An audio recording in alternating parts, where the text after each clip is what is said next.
Hello అండి, ఎలా ఉన్నారు? Welcome back to our channel. ఈరోజు వీడియో ఏంటంటే చాలా ఈజీగా చేసుకునే గోధుమ పిండి బిస్కెట్స్. ఇలాంటి మైదా వాడకుండా చాలా హెల్తీగా టేస్టీగా చేసుకోవచ్చు. ముందుగా దీనికి కావాల్సింది గోధుమ పిండి 4 కప్పులు. నేను ఈ కప్పుతో 4 కప్పులు తీసుకున్నాను. గోధుమలు పిండి పట్టించుకుంటే బాగుంటుంది. ఒకవేళ అవకాశం లేకపోతే ప్యాకెట్ గోధుమ పిండి అయినా తీసుకోవచ్చు. మనం ఏ కప్పుతో అయితే గోధుమ పిండి తీసుకున్నామో అదే కప్పుతో 1 కప్పు చక్కెర, 1/2 కప్పు బొంబాయి రవ్వ, 2 కలిపి మెత్తగా మిక్సీ వేసుకోవాలి.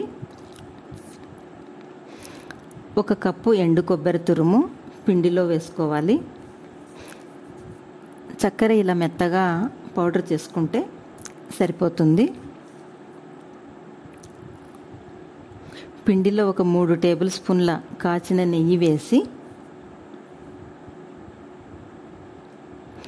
పిండికంతా పట్టేట్టుగా బాగా కలపాలి. పిండి ముద్ద కడితే ముద్దగా ఉండాలి, అంతవరకు బాగా కలుపుకోవాలన్నమాట. నెయ్యి అంతా పిండికి పట్టేట్టుగా ఇలా ఉండాలి. ఇప్పుడు మనం మిక్సీ వేసుకున్న షుగర్ పౌడర్ కూడా పిండిలో వేసి అంతా ఒకసారి కలిపి కొద్ది కొద్దిగా నీరు పోసుకుంటూ చపాతీ పిండి కంటే కూడా గట్టిగా కలుపుకోవాలి. పిండి నానిన తర్వాత సరిపోతుంది, అందుకు కొంచెం గట్టిగానే కలిపి పెట్టుకోవాలి. ఇలా పిండి కొంచెం ఉండగానే మూత పెట్టేసుకోవాలి. షుగర్ పౌడర్ వేసినాం కదండి, ఆ తడే సరిపోతుందన్నమాట. అందుకు ఒక 1/2 అవర్ మూత పెట్టి వదిలేసి పిండి నానిన తర్వాత చూడండి బాగా మెత్తగా కలిసిపోయింది. ఇలా ఉండాలన్నమాట.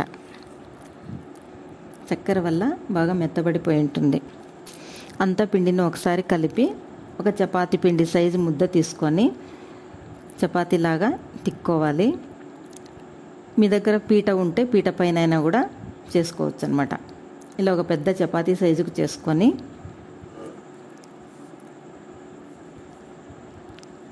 చాకుతో కట్ చేసుకోవాలి.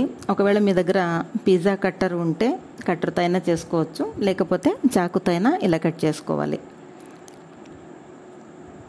ఈ పిండి అంతా కూడా మళ్ళా చపాతీకి వాడుకోవచ్చు.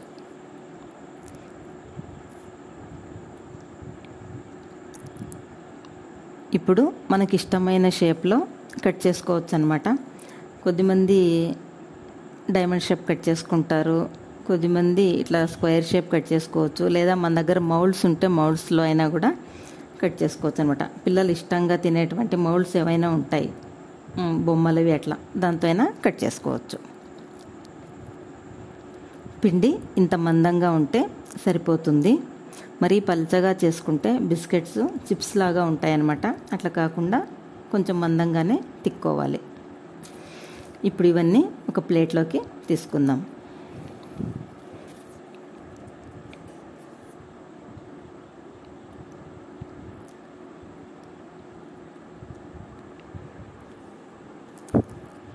స్టవ్ పై ఆయిల్ పెట్టి వేడయ్యాక ఒక్కొక్కటిగా ఆయిల్లో వేసి గోల్డెన్ కలర్ వచ్చేంత వరకు వేయించుకోవాలి.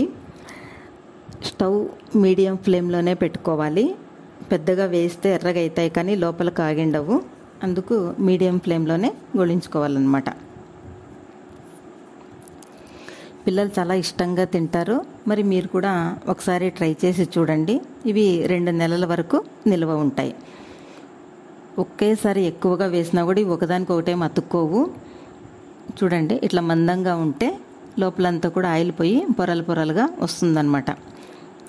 గోల్డెన్ కలర్ వచ్చిన తర్వాత అన్నీ కూడా ఇట్లా ప్లేట్లోకి తీసేసుకుందాం.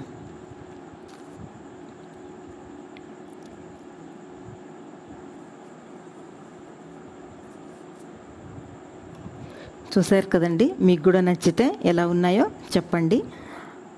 మరొక కొత్త వంటతో మళ్ళీ కలుద్దాం. Thanks for watching.